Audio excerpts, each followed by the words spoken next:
Welcome back to my channel. It's great to have everyone back again. In this video we'll be doing a drawing in Illustrator.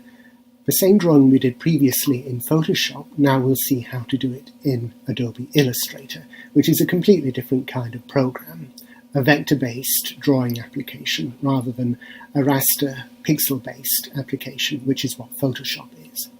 So without any more ado, we'll get straight into it. So in Illustrator, we'll go Create New, and we will choose A4 size. Create, and now we will place the same rough which we used in the Photoshop version of the tutorial. So we go File, Place, and Chick Rough.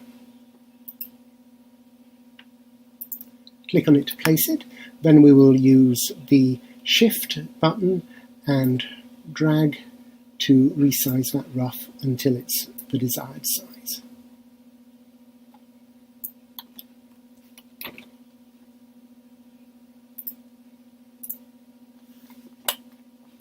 And we will call that layer Rough.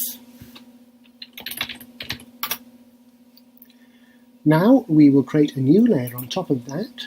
We will call it Drawing, similar to the way we did it in Photoshop. And now what we want to do is to create some brushes for creating our drawing with. So I will just lock that rough layer to begin with. Then next thing I'm going to do is I'm going to go Window, Brushes, and I'm going to use the ellipse tool, draw a very long thin ellipse like that, and I'm going to give it 0 stroke, and I'm going to make it a black fill. Then I'm going to drag that ellipse onto the list of Photoshop brushes here. We say we create an art brush, okay. And there is our new brush, an ellipse-shaped brush. Then we will delete that ellipse because we don't need it anymore. And now let's try out our new brush. So with it selected, we go to the brush tool. And the moment I've got my blob brush selected, we don't want to use the blob brush yet. So I'm going to hold the mouse down on the blob brush tool until the list of tool options appears. Then I'm going to choose the paintbrush tool. And now let's try that out, see how it looks. Yes. And that's looking very good. You see how if we just draw a straight line, we just get an ellipse, similar to the ellipse we based the brush on, but we can actually deform that shape using the brush, use it as an actual brush stroke. That ellipse shape actually forms the basis for the stroke which our brush paints now. Now, the thing to remember about Illustrator is it's a completely different type of drawing application from Photoshop. When you draw something in Photoshop, all the computer knows is that it's got a bunch of pixels on a particular layer. And any editing you do is just focused on the pixels. However, in Illustrator, when we draw anything, the object we've drawn maintains its own autonomy. So once I draw something, I can actually select it as a separate object, move it around, resize it, and we can also zoom in as much as we like, and the object will not become pixelated.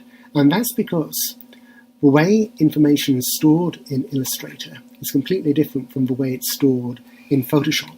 Whereas Photoshop just stores an array of pixels, Illustrator actually stores a collection of objects as two-dimensional representations, formulas on a coordinate system. That's the difference between a raster-based application and a vector-based application. So once we've drawn that brush stroke, for example, we can go to Properties, and we can change the stroke, because Illustrator still identifies that as a brush stroke rather than a bunch of pixels.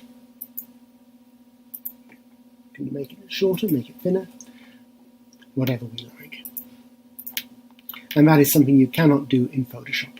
Once you've drawn a brush stroke in Photoshop, it is what it is. You can't make it thicker or thinner or change its colour or anything like that, except by manually adjusting the pixels. But Illustrator is vector-based, not pixel-based, so we can do all that kind of thing with it, which is great. So the other thing we want to keep in mind in regards to the brush in Illustrator is how smoothly it draws. So if we go to Tool Options in the Properties panel here, this Fidelity bar basically shows us how smooth the brush is going to be drawn. So if we take the Fidelity right down and then we draw a stroke, you can see that our stroke isn't too smooth. It's any imperfections we have from our hand while we draw it will be maintained when we draw a stroke. But if we change the fidelity to a higher amount, take it right to the top, we get a much smoother stroke. So let's now use this brush to outline this chick we have. First of all, I want to decide whether or not the brush is the right thickness. I know it's the right shape, I just want to see if the stroke is the right thickness. And I think that's too thick, so I'm going to change it. Let's try changing it to 0.5. And I think that's closer to what I want. But because it's Illustrator, even after we've drawn all the strokes, we can still change their thickness later on. So I'm not going to worry too much about the stroke thickness to begin with. Anyway, so we'll start drawing the feathers on the chick.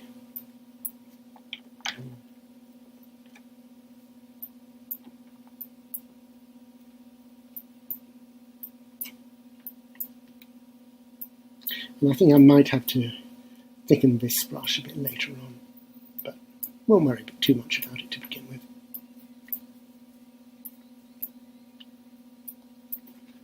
Okay. It's looking fairly good so far. Outer wings.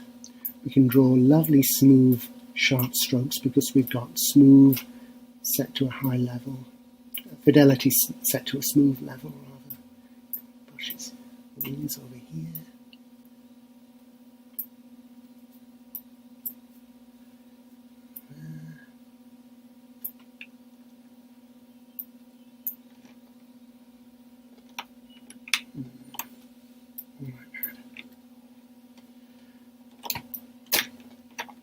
And now we'll do the eyes. Actually, no, I'll leave the eyes till later on because I need a different tool for the eyes. What I will do is I'll draw the beak. And now the legs. All these legs, everything here will have to be different thicknesses, but that's all right, we can do it later. And I'm just using my mouse now to draw. I'm not using a pen tablet. I'm just using my mouse because it's so easy to draw like this once you've got it set up. Right, so now I'm just going to go back to my layers. I'm going to hide the rough layer to see how that's looking. Oh, forgot the eyes. Let's do the eyes now. So I'm going to, for the eyes, I'm going to choose the ellipse tool, and I'm going to swap round stroke and fill. So we have now no stroke and a blank fill, and I'm just going to press shift to draw a circle where I want the eyes to be. That's one eye. And for the second eye, I'm just going to use the selection tool, and I'm going to press Alt, Control, and I'm going to drag that first eye to where the second eye should be. That way we have two eyes which are the same size, which I've generally found is the best approach when you're doing this kind of drawing. So now let's hide the rough and see how that looks now. Yeah, I think that's pretty much how we want it to look. Maybe the eyes could be a little bit smaller. In fact, yeah, I'll make the eyes a little bit smaller. So I'll get rid of that eye.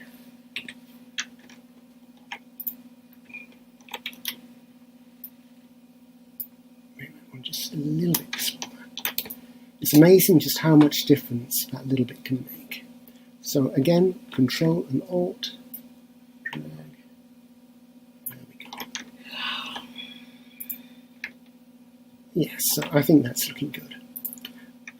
But I do think that the strokes are a little bit thin, so I'm just going to thicken the strokes out a bit. So, just using the selection tool, I'm going to draw a selection box over everything, and I don't really want to have the feet selected, so actually it doesn't really matter so much if the feet are selected or not, because we're going to change them again anyway. But I do need to unselect the eyes. Now we'll go back to the Properties panel, go back to Stroke, and I think I will try and change. Let's see how, first of all, let's see how 0.75 stroke looks. And I think that's a bit too thick, so I will change that to 0.6. See how that looks. And I think that's about the way I want it. I think that looks good. But I do want the legs to be thicker, so I'll just select the legs. And let's see how a stroke of 1 looks.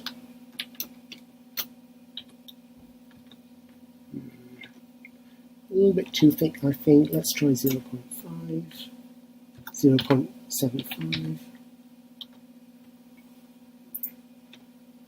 Yeah, I think that might be just fine. I might make it 0.8.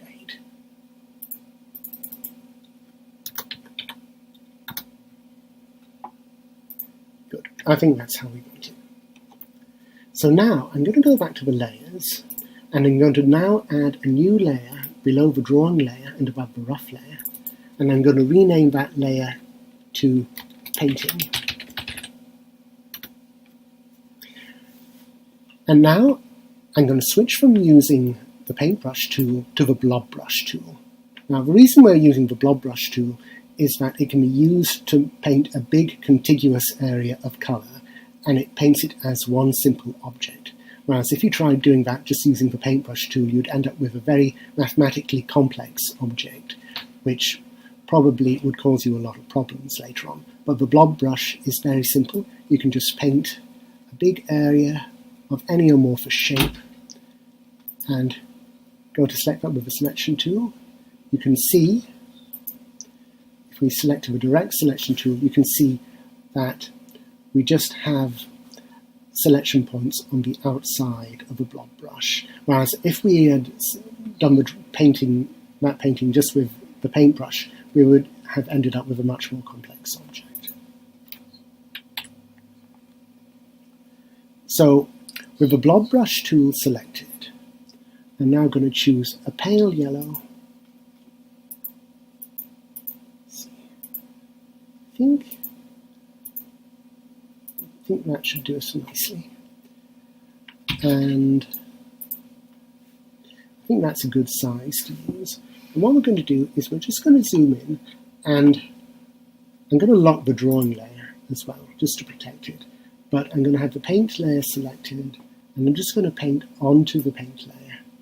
And you will see that because it's underneath the drawing layer, we can see through the drawing layer onto the paint layer, and anything that's above the paint layer on the drawing layer we can still see.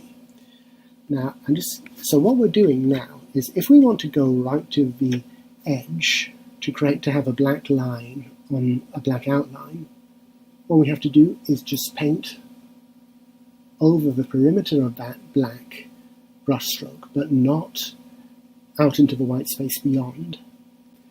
And we end up with that beautiful look of the colour just inside the black stroke. Now we don't want to do that everywhere, be so precise everywhere.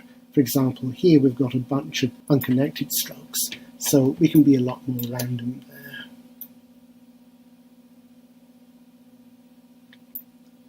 But you get the idea. And the Blob Brush is wonderful. All of these different areas we're painting, they just all connect together to form one big object. which from an Illustrator point of view is wonderful because it's very simple to work with later on. So just be a bit more precise here.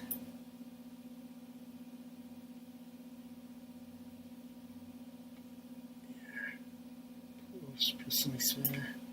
That's good.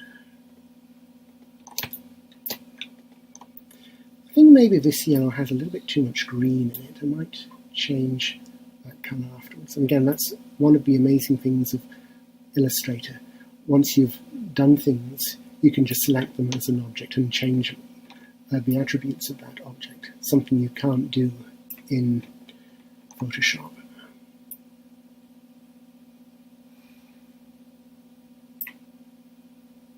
But drawing in Photoshop has its advantages as well. Often it's easier to create a more natural looking painting in Photoshop than it is in Illustrator. Drawings done in Illustrator tend to be fairly obviously done on a computer. It's much harder to do textures in Illustrator. And yeah, I don't really like that colour so much, so we will select that object. Well, but all the paint colour is just one object, and we'll just change it a little bit. Okay, I think that is a colour I like. And now we just want to put some shading on the chick. So to do that, with that object still selected, I'm going to use the knife tool here. If you don't see the knife tool, it's probably either under your eraser tool or under your scissors tool. But with the knife tool selected, and with that colour object selected, we just start on the outside of the colour object and just drag with the knife where we want the shade to be. So I'm going to go about like there, made a little thing like that there. Up to the neck, go inwards where the neck is, then come out again. There's other ways of creating shading in Illustrator. Like with any graphics program, there's always more than one way of achieving the same result. In Illustrator, another method of creating shading is a process which involves the live paint method, and I might show you guys that in another video. But in this case, I didn't think it was necessary to use live paint, because it's such a simple drawing. So I decided we would just use this knife method. Right, so now that what's happened now is we've actually used the knife to cut that colour object into two. We've got the area which is going to be the shading as one object, and the rest of the colour as another object now. So we should select the shading area, and we just change that to a darker shade of yellow. Maybe about there. Maybe that's a bit too dark. That. Okay, I think that might be good. Yeah, I think that's good. And it feels like he's missing something. Let me just compare him with the chick I did previously.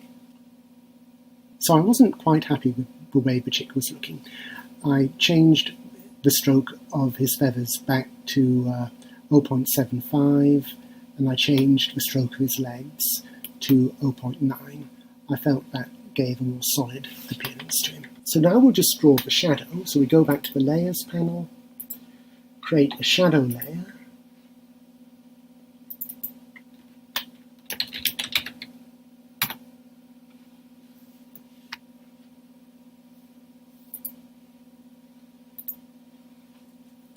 go to the swatches, choose a light grey, and go back to the Blob Brush tool, make it smaller, use the left-handed key to make it smaller.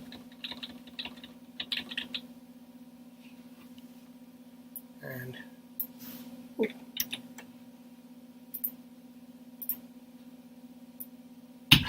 there we go, and we just paint our shadow in.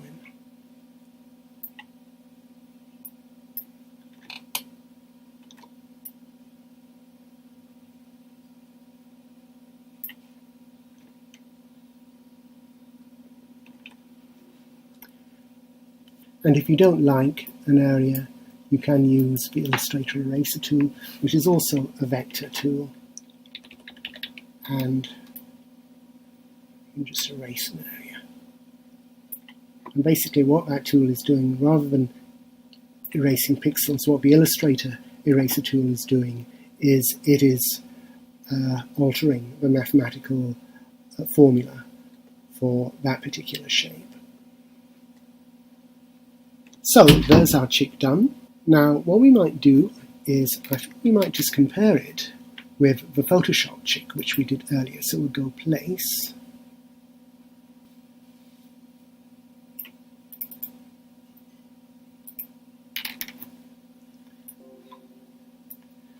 and there's the chick we did in Photoshop. So now we can compare them. So I think we can see the difference pretty early on. The chick that's done in Photoshop looks a lot rougher, a little bit grainier, and that's because of the pixel-based nature of Photoshop. And if you zoom in to that picture, you can see very quickly it breaks down into pixels. You go in deep enough, the picture breaks down into dots, into pixels. Now, this image we created earlier in Photoshop will print fine on an A4 sheet of paper because we specified when we created the picture that it would be at 300 dots per inch, or 300 pixels per inch, which is print quality resolution. But if you were to do it bigger, like for example, poster size, wall sized, big enough to put on the size of a building, or even just A2 size, you would quickly lose quality because there just aren't enough pixels, enough dots in the picture to make up a good quality image. Now with the Illustrator version, on the other hand, we can zoom in as much as we like and the image will not pixelate. And again, that's all because of the way Illustrator handles information. Every picture you create in Illustrator is a collection of mathematical shapes rather than a collection of pixels.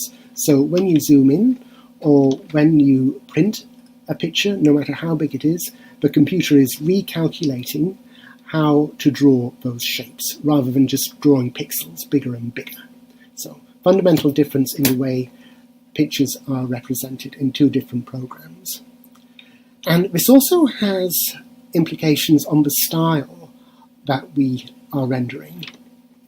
If you look at the Photoshop version, as well as being a bit grainier, there's a lot more texture, much more, because remember when we created, if you did watch the Photoshop tutorial, you'll remember that we created it with a brush that had the flow minimized, so we were adding paint incrementally as we used the brushes in Photoshop, which results in a dapperly type of effect, a kind of cloudy, not too homogeneous look. Whereas if we look at the Illustrator version, all the colour is very homogeneous, very much the same colour, very untextured. And all the lines are very sharp, everything is very clear and super sharp. And it's pretty obvious also that it was done on a computer. In Photoshop, if you were very clever with your textures, you could achieve something that could be mistaken possibly for a watercolour painting because of the texturing effect. Not so easy to do with Illustrator. Generally, everything you do with Illustrator is very sharp and very precise. So, two very different styles, but it all depends on your ultimate end application, whether you want to blow it up really big or whether you want it to look like it's very sharp and possibly computer generated, or if you want a more natural type of look. So neither program is better than the other. They both have advantages and disadvantages. Anyway, so that's how we create a drawing in Illustrator. I hope you've enjoyed it, and I will catch up with you again in the future. Thank you for watching. Bye-bye.